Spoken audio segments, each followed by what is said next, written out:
It's another Sunday with the awesome Ya'akov Katz, who I must say is quite upbeat today.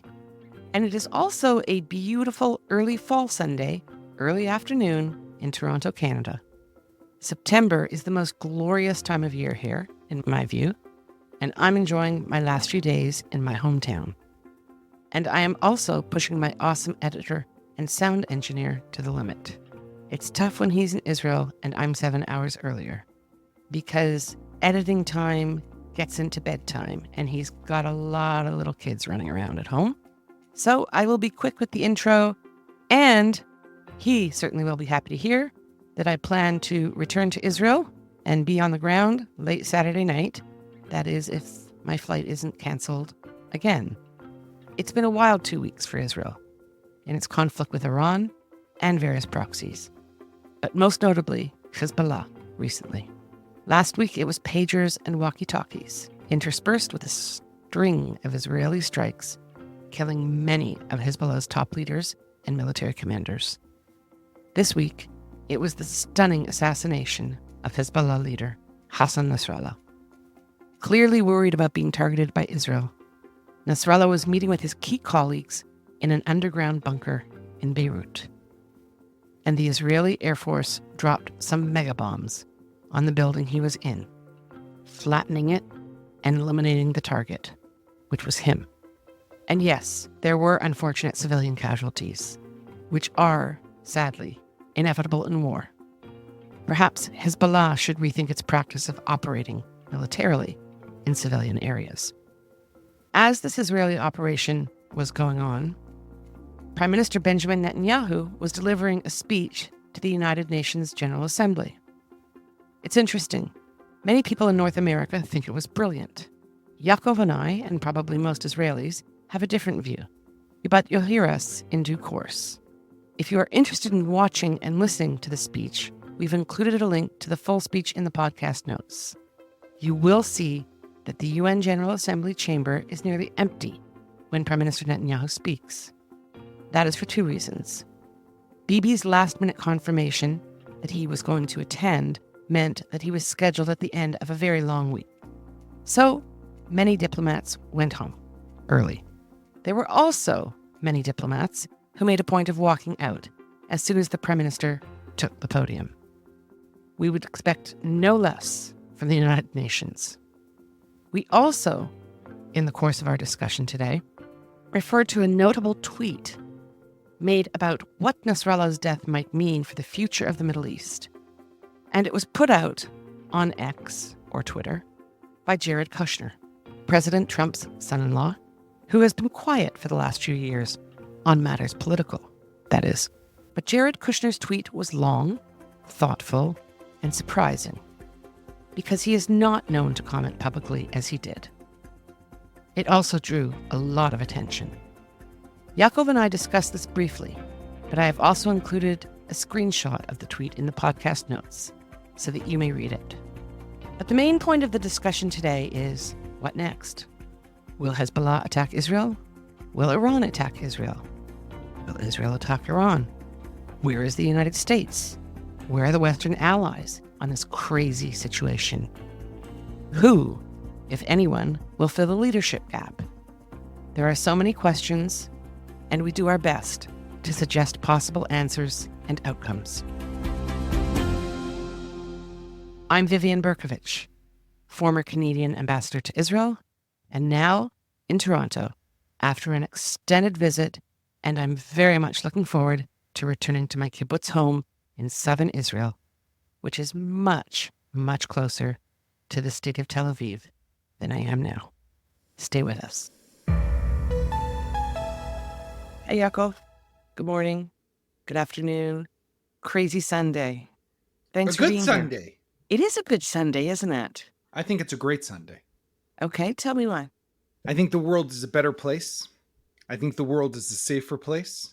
I think that the world has an opportunity, if it gets its act together, to defeat radical Islamic terrorism. I'll go that far. Definitely to take out Iran and what its strategy has been for many years. And Israel Get it in a basketball term for a moment, if you'll allow me, Viv, which is Love sports. I was never a big basketball player, but there's the alley-oop, right? You kind of like you set up, you throw it up, and you set up the guy who then takes it and dunks it. I think that's what it's called. I think that's what Israel has done for the world with the elimination of Nasrallah, the significant degrading of Hezbollah's capabilities. This is a unique opportunity that will go down in history as one that the world can take the control of and use it to weaken Iran, to dismantle Iran's nuclear program, to do amazing things that will bring safety and security to the world. All right. First, I just want to say that I'm really glad to see that you wrote Bibi's speech. I didn't realize you were so close with his office. That's funny. That's funny. Yeah. Good one. Good Thank one. you. Thank you.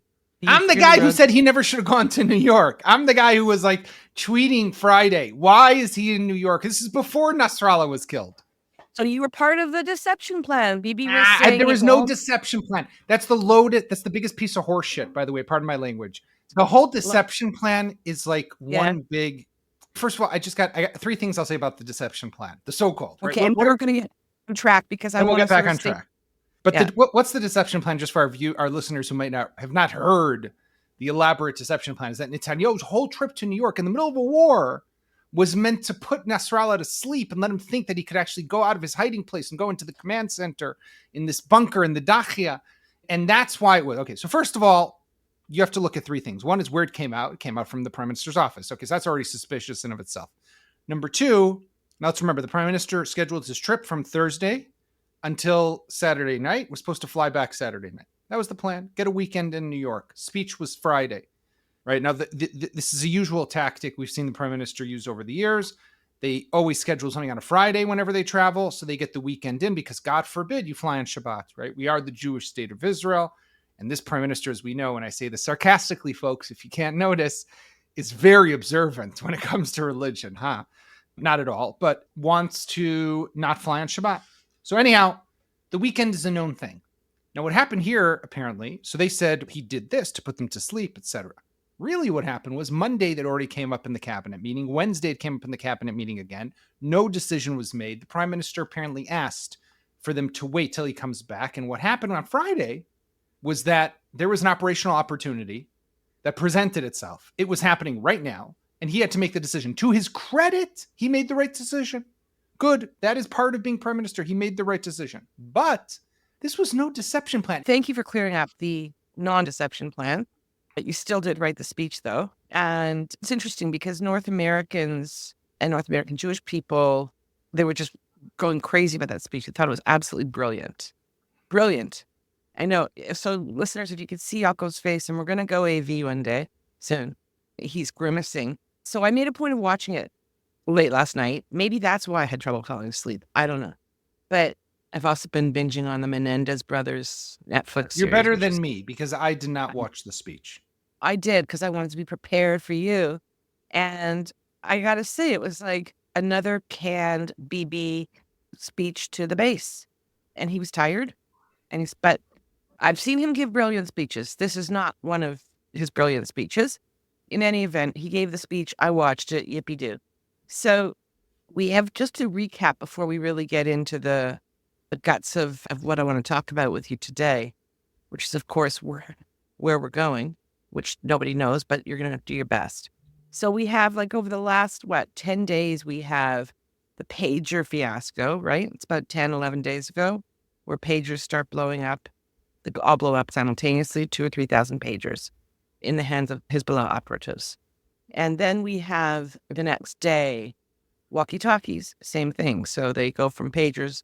It already downgraded on Nasrallah's orders from cell phones to pagers in February. Then all the pagers blow up. So he says, okay, backup plan, walkie-talkies. They blow up. And then in the interim, 1 week or so, there are a lot of major operations. Most of Hezbollah's senior command is wiped out in a series of very precise airstrikes. Many of us, or many of you listeners, I'm sure, have seen the visual chart of all of these senior Hezbollah commanders who have been killed in the last week. So some really major damage. In addition, constant airstrikes on Hezbollah launch sites where they have underground rockets and also some long-range missiles in launch sites. I have read and heard that we have taken out more than half of their arsenal, over 75,000. I don't know how true that is or not. Love you to comment.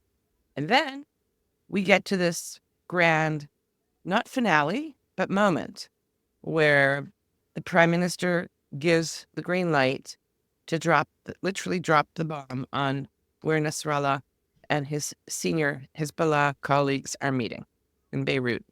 And they're all killed. It's a huge strike. It's a huge risk. And as Bibi said, I'll tell you just for you on the UN podium, basically what you said in the intro, we're at a crossroads here.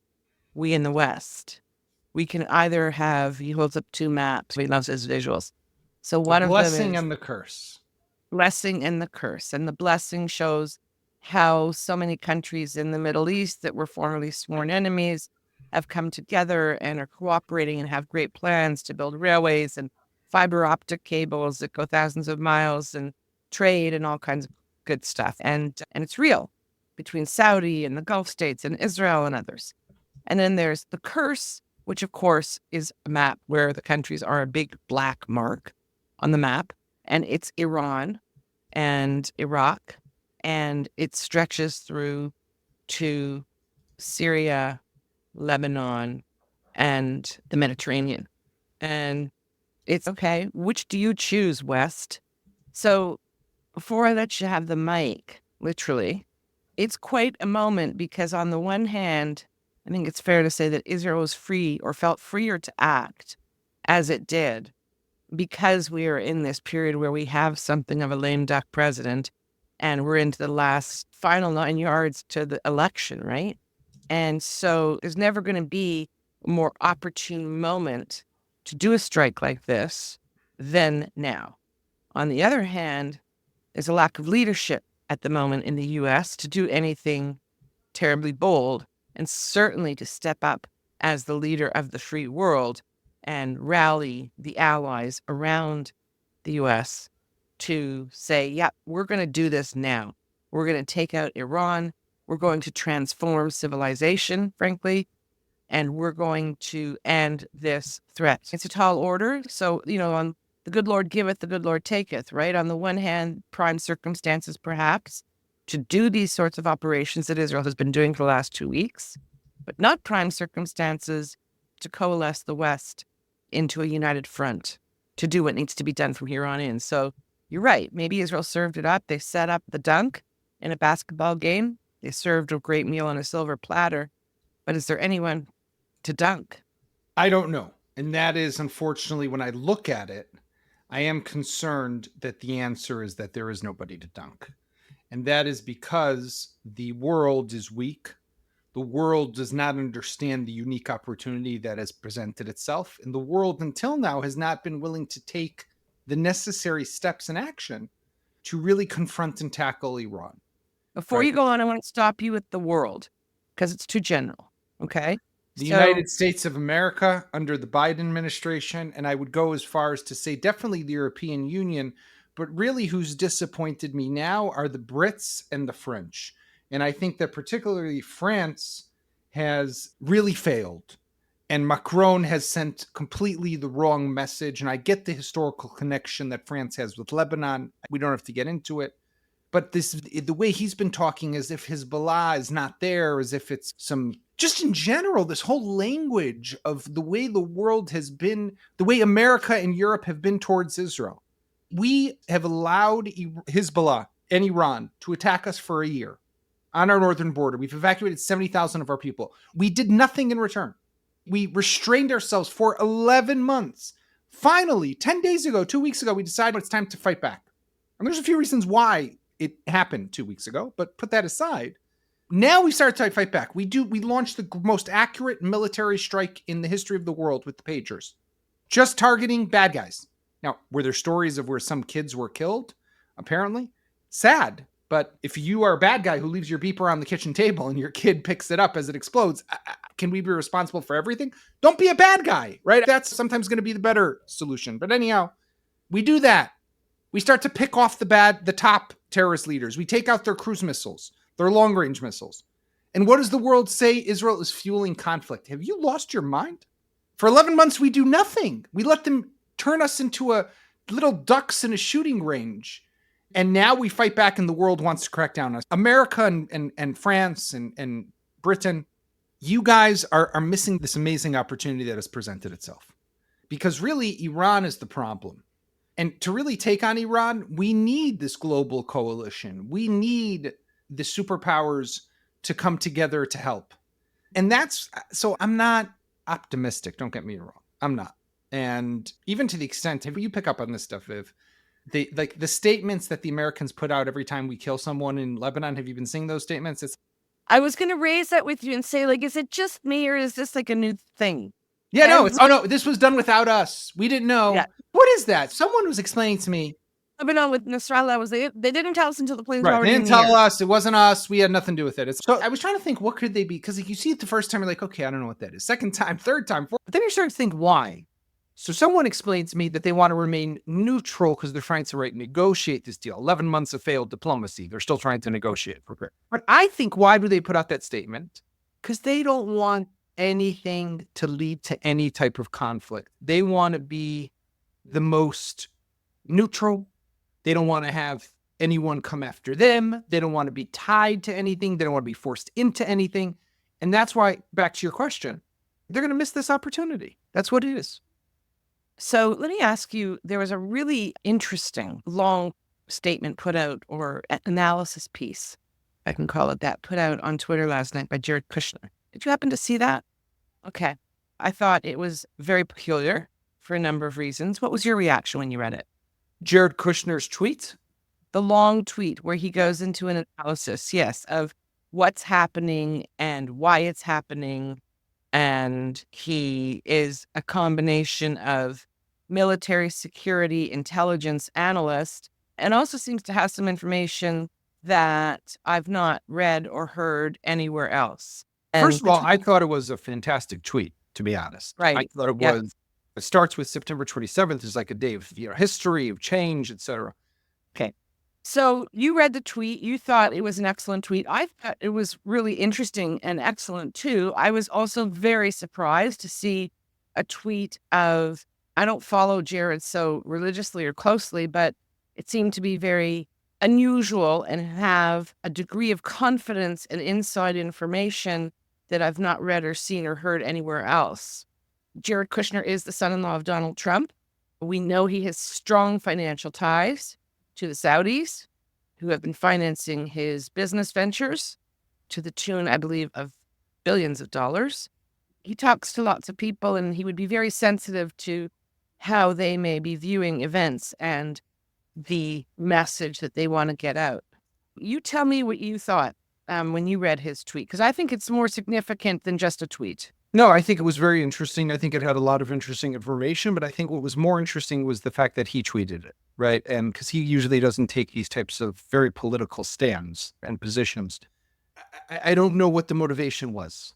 I don't know. I mean, he kind of writes in there how he studied Hezbollah back in the day and he knows the significance, et cetera. It definitely does seem out of the ordinary. Your questions are in the right place. Yeah, it's I'm looking at it right now. He has 42,000 likes. A lot of meta observations about the Middle East.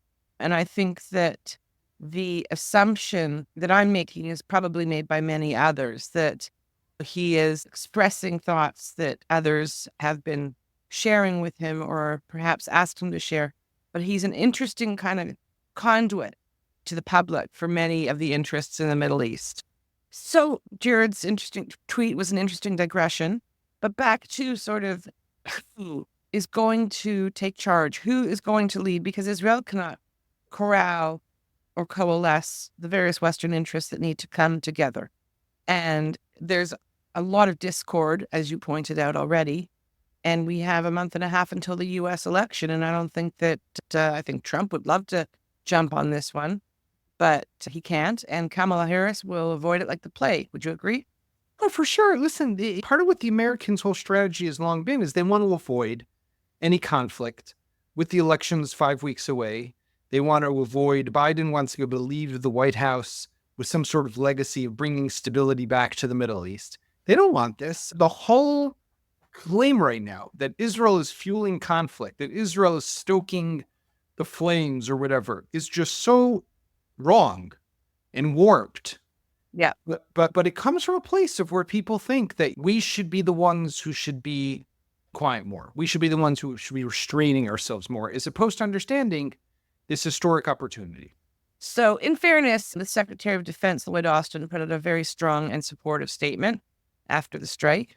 And so there are important parts of the administration that are standing with Israel as a strong ally should, and as you'd hope the superpower would. But going forward, basically, it's a much more likely scenario that there will not be some kind of international coalition to come together and support Israel in this epic war against Iran. That's the more likely path that this whole thing takes. And we're left on our own yet again to deal with the proxies in Lebanon, the Houthis who are all fired up. This is another big moment for them. And of course, Iran. And that, let's just say that's the more likely scenario going forward. Tell me if you agree, and if you do, what the options are.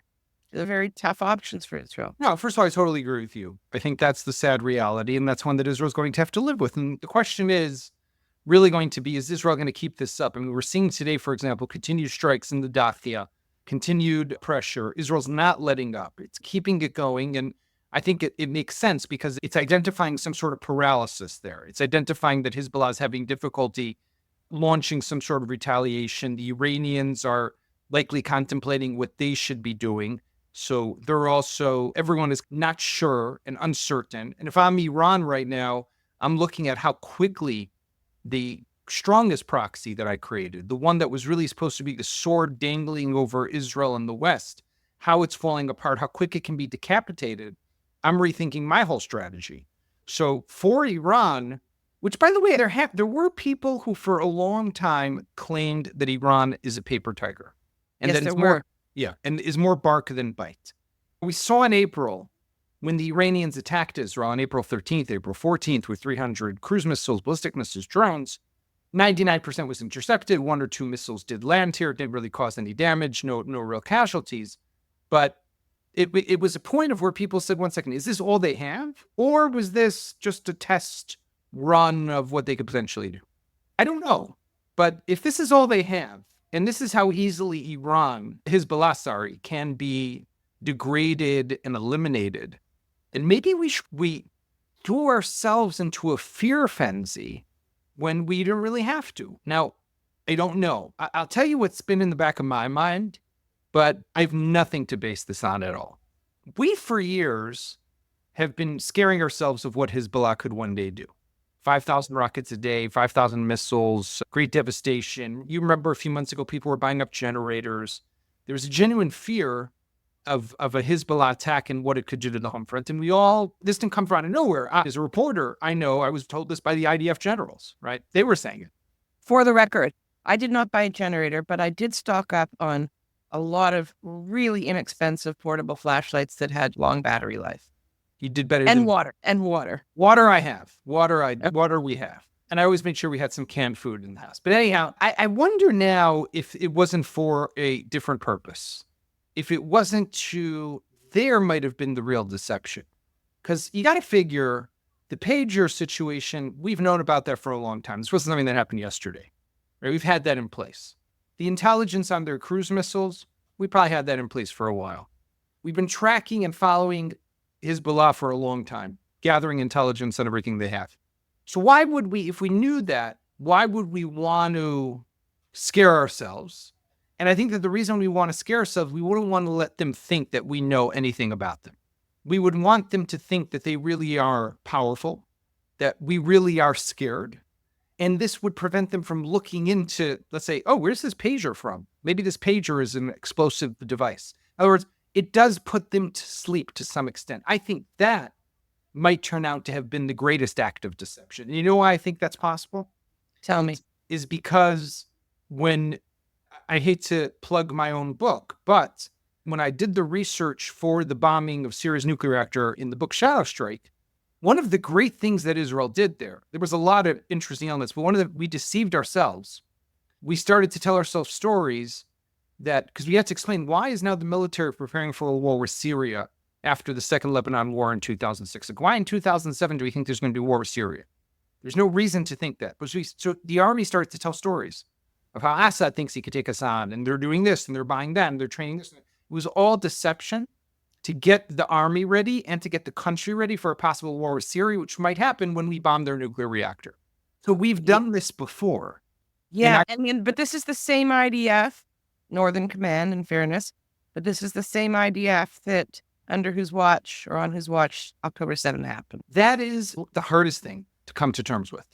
Yeah, it really is, because it's like two Israels, it's two militaries, it's two countries. It's one that failed in the most horrific way possible, allowing for the greatest pogrom of Jews and massacre of Jews since the Holocaust, and getting us embroiled in a conflict that has gone on now for a year, with 101 people still being held hostage in Gaza, and no light yet at the end, literally, of the tunnel where they are. And if I may add, the prime minister, who is at the top of the food chain, still not having taken any personal responsibility. Correct. And suddenly we have an Israel which can do remarkable, amazing, imagination-bending things. And we say to ourselves, how does this make sense? How is it possible that they could do that, but they couldn't stop a couple of guys with a bulldozer at the border? And they couldn't get in there to help the people who were being slaughtered for 8 to 12 hours. How is that possible? And I think that the answer is, there's a couple layers to the answer. The first is that on the very simple level, October 7th was a horrific disaster. It was the perfect storm of how we got everything wrong, from the political level, in the understanding of Hamas, the analysis of Hamas, and the creation of policy vis-a-vis Hamas. Just the mere thought. If I told you that we facilitated the transfer of billions of dollars to Hezbollah, you would think I'm crazy. But we did that with Hamas for years. How could we? The same army that's now killing Nasrallah was the same army that was letting in suitcases of cash into Gaza. And truckloads of weapons. So there was the policy at the top by the political echelon. There was the intelligence misanalysis and misread. And there were the tactical failures on the ground. It was every layer, every level. But you also see that when you focus and invest the resources, understand the nature and severity of the threat, we can do amazing things. So I actually think that the success in Lebanon actually places even a greater burden of responsibility on Netanyahu for what happened on October 7th. If you didn't think he was responsible until now, which I don't know how you could think he wasn't, now you have to, because you understand that when you focus on the threat, you understand the magnitude of it, you invest the resources, you gather the intelligence, you do stuff like the pagers, you are ready. But when you underestimate the threat, when you think actually it's not even a threat, it's an opportunity, so you build up Hamas to throw off balance the Palestinian Authority, that's what Netanyahu did for 15 years. So when you do that, then you're really to blame. So that's the layer. There's also something else there. And with this, I'll finish just this part is, it's classic Israel, Vivian. It's how do we have a country with the best cyber technology and the most amazing tech and Iron Dome, but our trains can't work.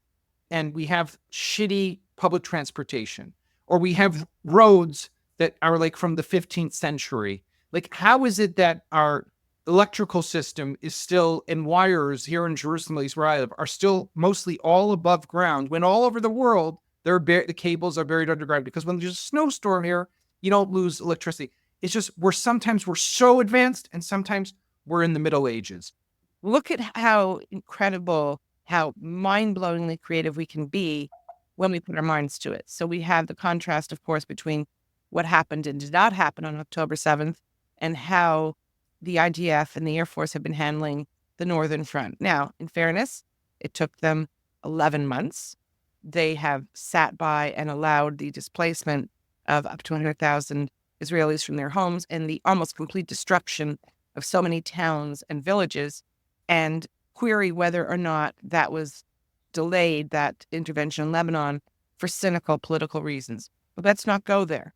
So one of the things that's super important, Yaakov, we've discussed this in the past, and I learned this from you. I wasn't aware of this because we've been told, as you said, for years, very frightening scenarios with respect to Hezbollah, that there are hundreds of thousands of missiles, accurate missiles in underground launchers directed at a major civilian infrastructure in Israel, as well as army infrastructure. So I want to just ask you a few things and then let you go on a roll. You had said in a previous discussion we had that the actual number of ballistic missiles, of accurately guided ballistic missiles that Hezbollah has is quite small. So if their total arsenal is about 150,000, as we estimate, give me a sense of how many of those are the ballistics. Has Israel targeted them? Do we know that? And if so, what sort of proportion have we taken out? I've been reading, and it seems logical that we've taken out over 50% of the 150,000, so that we've taken out over 75,000 of the rockets at launch sites. But I would assume that we would target the more dangerous ones. Israel's focus has been on the longer range, the more sophisticated weapons, the cruise missiles, as well as the longer range ballistic missiles, the ones that have what you would call medium to more longer range, right? Out of the 150,000 estimate that Hezbollah has, the vast majority, I would say up to 80%, are short-range Stupid rockets, right? There are cruise missiles. And there are some short-range rockets that have some precision-guided capabilities, and then a few dozen longer-range ones. Then there are cruise missiles. Then there are surface-to-sea missiles, like Yakunt. Like, that's the missile that's Chinese-made. That was what hit the Israeli Navy ship, the Khanit, back in 2006, that was patrolling waters off the coast of Beirut at the time during the Second Lebanon War. Those are very sophisticated missiles also. So they have a lot. Now, the backbone of the arsenal, again, rockets, some of them longer range, some of them shorter range, not overly sophisticated. What we've been seeing over the years, Iron Dome does a pretty good job in taking care of them. Israel, again, there are going to be limits to what your intelligence knows. What we know, it seems that we've mostly taken out. What we don't know, we've had to focus on not being able, taking out where we can identify, where we have the location of the rocket or of the launcher or of the stockpile. But there's always going to be stuff that we're not going to be able to get our hands on. And that's always going to be the nature of war. Now, why does Hezbollah not use it is, I think, a very interesting question. And I think that right now what we're seeing is just potentially, let's say they have some and they could still use them. They're in chaos right now, right? They don't have leadership. They don't know what the right move is. They know that if they use it, that will draw another escalation by Israel. Now, at this point, they must assume that Israel's not letting up. So if they do have something, they might as well use it at this point. But it could be that it's difficult for them. It could be that they understand that if they do it, that will mean their demise. There's a million different circumstances there that go into consideration. I don't think we know all of them, but it definitely is interesting that we have yet to see a real retaliation from them. And it could be more than just them not wanting to. It could be that they have difficulty doing it. So we know that there was a new number 2 who was in place for about 2 hours before he was hit by a bomb, and he'd previously been number 4. There's now a new number 1, Nasrallah's cousin, who looks like his twin brother and apparently has the same voice and everything. Nasrallah is considered to be a moderate in this world. The new head, I don't remember his name, is considered to be more hardline, whatever that means. Nasrallah never seems terribly moderate to me. But I would surmise that before they would do anything, they would have to ensure that Iran was going to back them up and be fully behind them. And we're all reading, and it's logical that, and hearing that Iran at the moment is torn. You have the supreme leader who's a little more aggressive and hardline, apparently. And again, he's in his late 80s. And then you have the new president who is more pragmatic and probably understands that if he does license or allow or approve a direct hit on Israel, that it's very kind of endgame-ish for Iran. So let's assume that these are the kinds of discussions that are going on at the moment, both within Iran and between Iran and Hezbollah.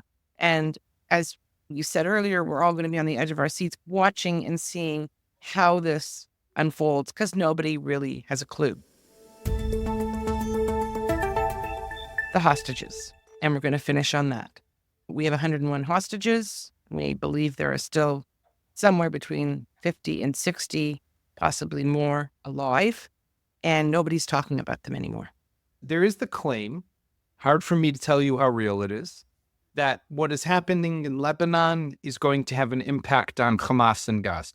And that's because Sinwar will see how Israel has been successful in Lebanon and fear that they might be able to do the same thing to him. Maybe there's truth to that. On the other hand, if we could have done it to him, wouldn't we have done it already? So I don't know. But maybe as he sees how his vision or his dream of a more wider regional war is now disintegrating and disappearing, maybe he'll understand that a deal is the best way for him to move forward.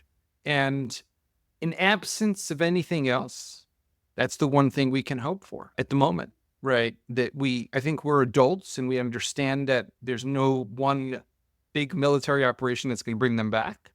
There needs to be a deal, and it has to have some political element to it. And hopefully all that's happening right now makes Sinwar realize that is in his best interest. Because if you ask me, and I think I know you agree with me, it's in our best interest to get these people back. And let's just see this. You and I are talking on Sunday. Wednesday night begins Rosh Hashanah, New Year. And it's a new year for the Jewish people, I think like all people, is an opportunity for new beginnings, for a clean slate, for renewal. These 50, 60 people, these 101 people, even the ones who are dead should be brought home for burial, should give closure to their families. Let them begin the new year with renewal, with some sort of closure. And let those who are alive come back and start to rebuild their lives. And let us as a country begin a healing process, which is impossible to begin knowing that we have brothers and sisters who are literally still sitting in some dark tunnel just a few days away from Rosh Hashanah. The thought is just so horrifying and debilitating that we are a year away. But it's already been a year. It's just unbelievable. And one country that's quite important in the whole mix that we haven't even mentioned so far is Qatar.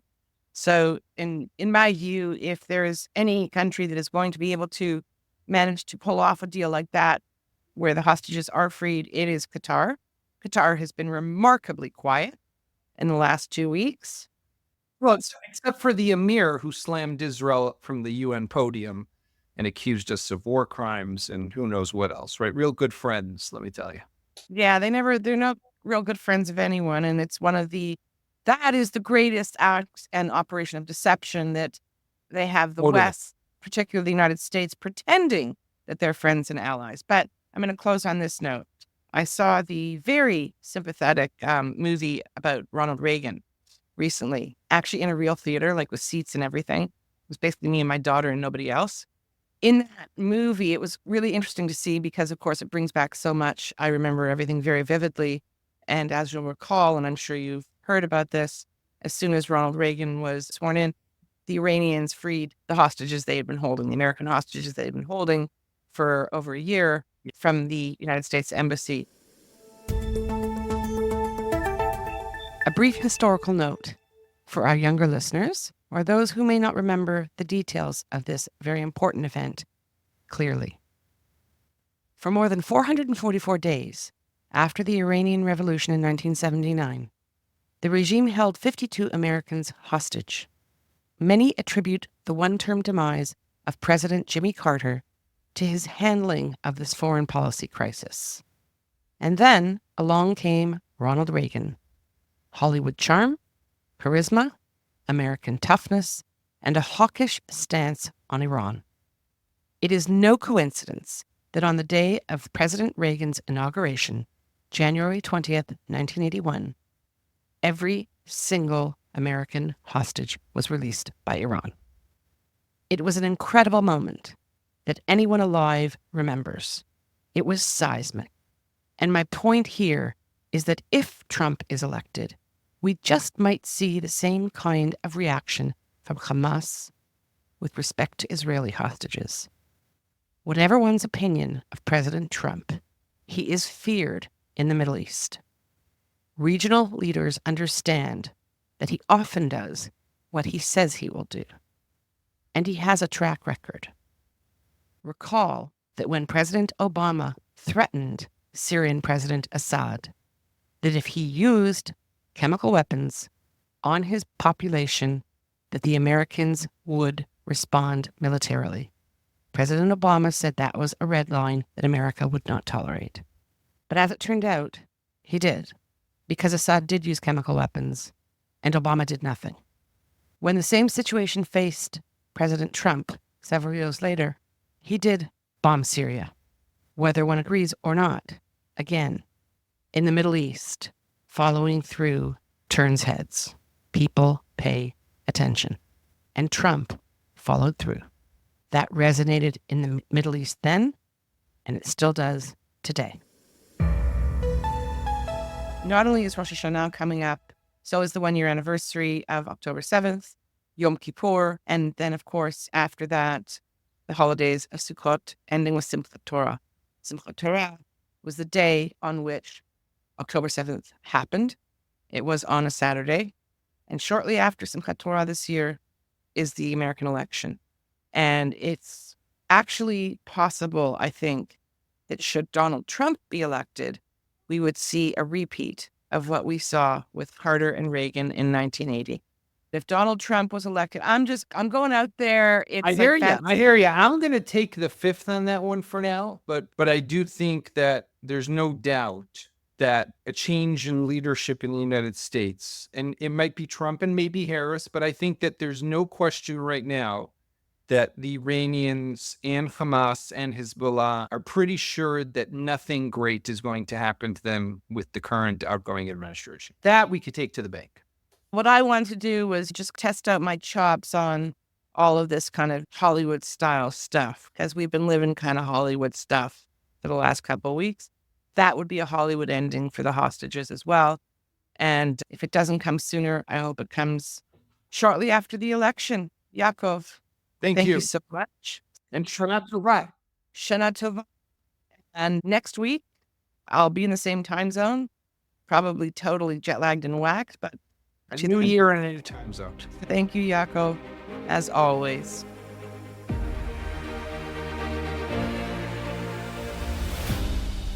And thank you, State of Tel Aviv subscribers and listeners, for being here. I plan to send out a short note in the coming days, but in the meantime, I send you all best wishes for a happy and healthy new year, although the greeting, I have to say, just does not roll off the tongue this year as it has in the past. It's been a brutal year, and we are not out of the woods, not by a long shot. Let's hope that everything begins to improve soon. And please, as you enjoy this time with family and friends, as you contemplate, well, everything, remember our hostages, remember those murdered, remember those alive in captivity, because they need us, but we need them even more. Shana Tova. We love hearing from you, so please comment on our website, stateoftelaviv.com, or send us a note to hello@stateoftelaviv.com. On behalf of the State of Tel Aviv core team, Jan Zabo, our creative, graphic, visual, and marketing man, Amir White, producer and editor extraordinaire, sound guy, who is also impressively patient with me and my boomer tech deficiencies, and our social media manager, who pitches in on everything, Maya Naftalin. Thanks to the team. Thanks to you for being here. We'll be back soon.